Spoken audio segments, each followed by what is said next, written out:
Welcome to the Titans of Industry show. I have a treat for you guys today. I'm speaking with one of the smartest people in the industry, and preparing for this interview, I was told that we would speak a lot about conspiracies and conspiracy theories, but I'm going to take this interview in a different direction. Of course, I'm talking with Michael Rivero today, and we're going to have a good time, and we're going to talk a lot about valuable stuff that matters to people right now in the States. And I want to get started, Michael, with first of all asking you, how are you today? Well, I'm doing quite well, thank you. And next stop is to ask you, what do you think about what's going on in terms of China's GDP catching up with the U.S. GDP in about 5 to 7 years, surpassing it as the world's largest economy, and basically justifying for the first time the name the Asian century, which this century has been dubbed. How do you see this affecting everyday life in the United States, and how do you see this affecting the portfolios of smart money? Well, obviously, we've been seeing China come on very strong. They're a manufacturing powerhouse, and that's in contrast with the United States, which over the last 30 years has allowed its manufacturing to decline rather drastically. And then when you add in, of course, that disastrous experiment with GMO, the United States really does not have a lot of stuff to export anymore. And so it isn't so much a case of China's economy overtaking the United States as the United States basically in decline against the rest of the world. Now, as far as portfolios are concerned, I'm not an investment expert. I do not play in the investment markets myself. That being said, right now, getting into commodities that retain their worth seems to be the smartest option, because we know the equities markets are very much overvalued, even worse than 1929. We know there's a lot of game playing going on with the markets, using market pressures to run the stock market up to use as a political banner to try and convince everyone the U.S. economy is doing really well. But when you look at the fact that almost half of Americans can't afford their basic rent and food needs, when you look at the hungry and the homeless that are out there, this is clearly an economy very much on the decline and headed for a fall. And investing in any kind of paper goods, paper products, at this point, and again, I'm not an expert, I would advise against it. I think it's a great time to be getting into precious metals, especially gold, since the Wall Street financial institutions are using paper gold contracts to suppress the price of gold, to discourage people from closing their savings accounts or emptying their stock portfolios and getting into the metal. And that's a two-edged sword, because it makes gold much more affordable for American investors, but it's also what has allowed Russia and China to start acquiring gold in massive amounts, leading to the position where they can start to back their own domestic currencies, partly in gold. Now, I want to follow up on that and expand on it. What we're seeing in the United States right now is a situation where, because the middle class jobs have been outsourced, yet HQ for most of the most profitable companies on the planet remains in the US, you're seeing a situation where financially the rich have an easier time getting richer, while the poor basically suffer and languish away. We're seeing a huge wealth gap in the United States, and partly we can say that this is some of the reasons that have caused Americans to gamble on a former businessman from New York City and put him at the head of the administration. The wealth gap keeps getting bigger and bigger. It's easier to invest in U.S. equities and become wealthier than it is to enjoy sustainable middle-class living with the salaries that are currently the median in the United States. For most of the cities, the cost of living is pretty high. What will be in the next 10 to 15 years, and I know you have a very extensive background in tech and engineering and NASA, what are some of these futuristic type industries that can flourish in the United States, because we all know that no matter what is going on right now in the world, the brain power, the human potential, the private sector in the United States is still by far number one in all regards. I am not sure I would agree with you on that assessment. We know that because of the decline of the middle class jobs, especially in the manufacturing sector, that those Americans who understand how to manufacture have already been lured away to other countries, to much greener pastures.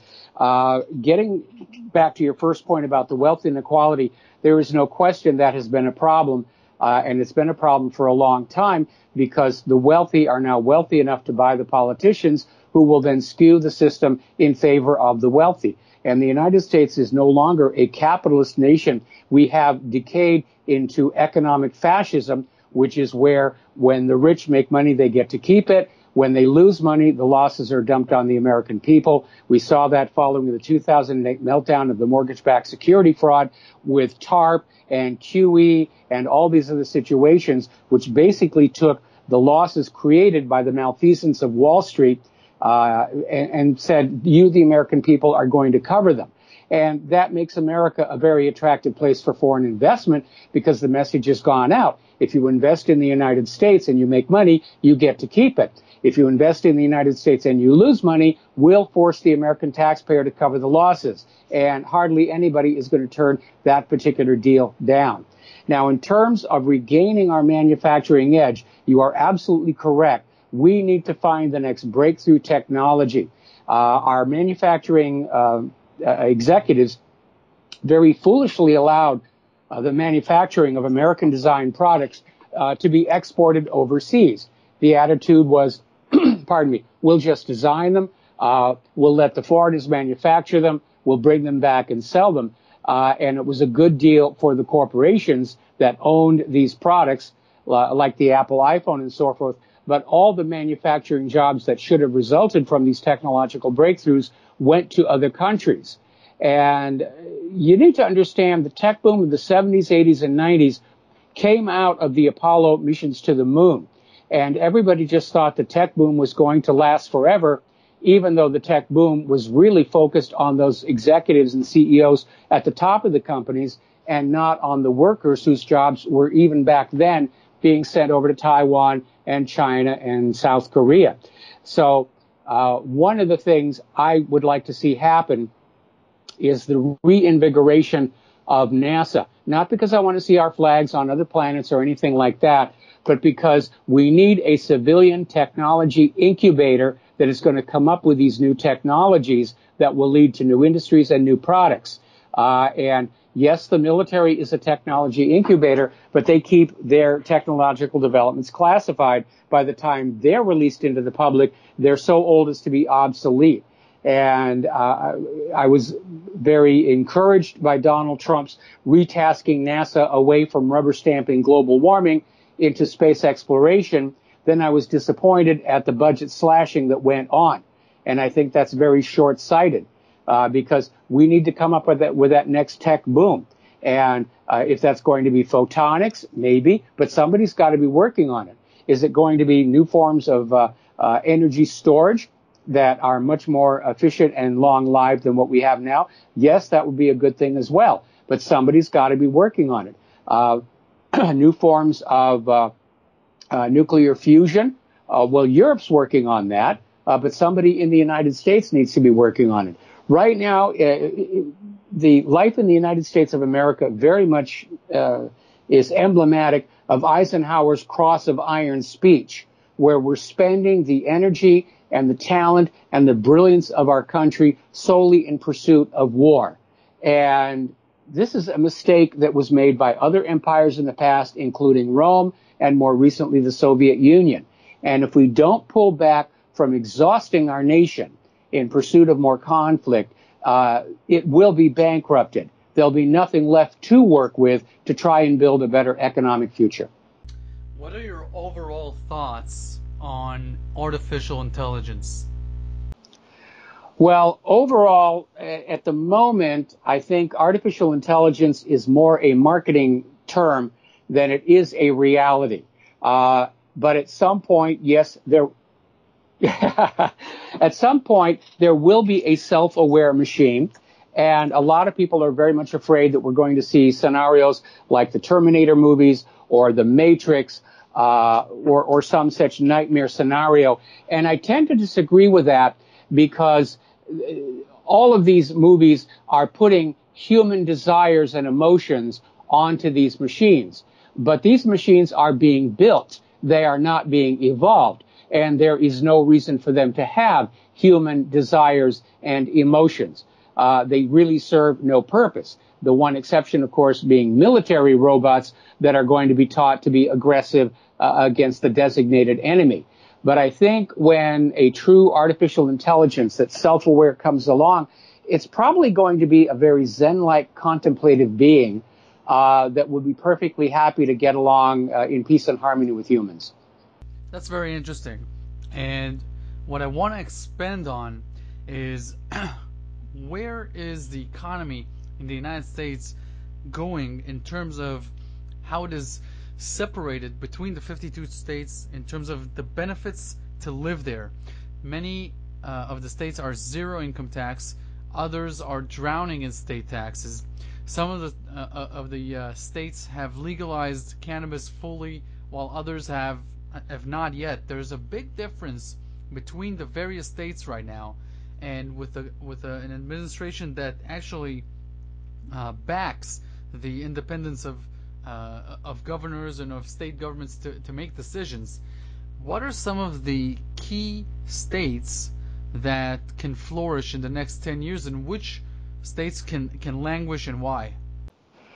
Well, I would say if I was going to point at a state that's languishing right now, that would be California, which has got very high taxes, a drastic water shortage. They have imposed strict water rationing on the California people, even as Nestle continues to suck billions of gallons of water out of the aquifer to put in little plastic bottles and sell back to the people of California at a huge markup. By the way, Michael, I'm currently in San Francisco, and what you're saying to me makes sense because at a restaurant yesterday, we were charged for tap water. Yeah, it's getting really bad up there. San Francisco's really beautiful. I lived there briefly when I was working on the movie The Day After Tomorrow, but I understand it's really kind of gone a little downhill since then with all the homeless in the streets and everything. But getting on back to the issue, California is in trouble. They have not expanded the infrastructure to match the growing population. They have not maintained and enlarged their water infrastructure. They've got that open borders issue and this insane liberal agenda that we see that across the country. Every city or state that is dominated by the liberals, it is just on the verge of falling apart. And we're starting to see a sort of an internal domestic migration away from these larger cities in certain states back toward the rural heart of the United States of America, because the rents and prices are lower there. There's a lot more room. Life is just not that crazy. And cities are no longer really attractive to the American people. They're attractive to the migrants. They're attractive to the refugees. But we're seeing Americans rapidly becoming a minority inside America itself, inside many parts of it. Very interesting, Michael. Lastly, I want to touch on another important subject, and that is the subject of cryptocurrencies. And I want to ask you your opinion of what is going on right now with cryptocurrencies. As a whole, I love the idea of competing currency to fiat currencies. I think that's a progress that is very important, because about half of the world's currency I would never touch. There's 100 countries that I've never want to own or store or hold their currencies, and it makes sense that in a global world we'll have a global currency system, but there's many dangers to that as well. Where do you think this is going in terms of a cashless society and a one world currency in the next 10 to 20 years here? Well, the push for a cashless society is coming directly from the bankers who want to have all of the money under their control.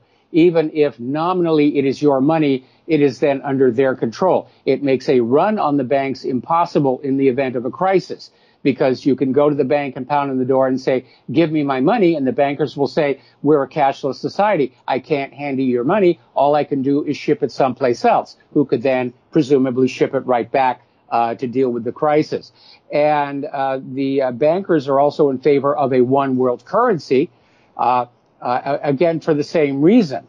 They want to be able to control it. But the reality is, while a one world currency made sense back in the days of the Bretton Woods Agreement, in this age of instantaneous global financial transactions and confirmation, the need for a single global currency has become obsolete. And so it's no surprise we're seeing so many other countries start to move away from using the dollar, which up until recently, was the single global currency. Basically, money is whatever two interested parties agree that it's going to be. And like you, I agree with the theoretical idea of currencies that we may use in parallel with the Federal Reserve note, primarily because the Federal Reserve note is not a unit of value, it's a unit of debt. And one of the reasons our economy is in such a huge mess is because a little over 100 years ago, a corrupted Congress and a corrupted president sold this nation back into the same debt slavery of private central banking that we fought the American Revolution to break free of. And what most people don't really understand is that Federal Reserve, which is a private bank, it's not part of the government, despite the name federal. It's no more federal than Federal Express. It creates money out of thin air, and then it loans it into circulation at interest. And by that way, it is able to basically exert debt control over the society and the government and acquire the real tangible hard assets of the nation and the American people for itself. That's what it's designed to do. Private central banks do not serve the community. They do not serve the people. They serve only themselves. And yes, that's one of the areas that has led to this intense wealth inequality that is crippling our nation right now. So I like the idea of a parallel currency. A lot of places are already using parallel currencies that are value-based, non-interest bearing.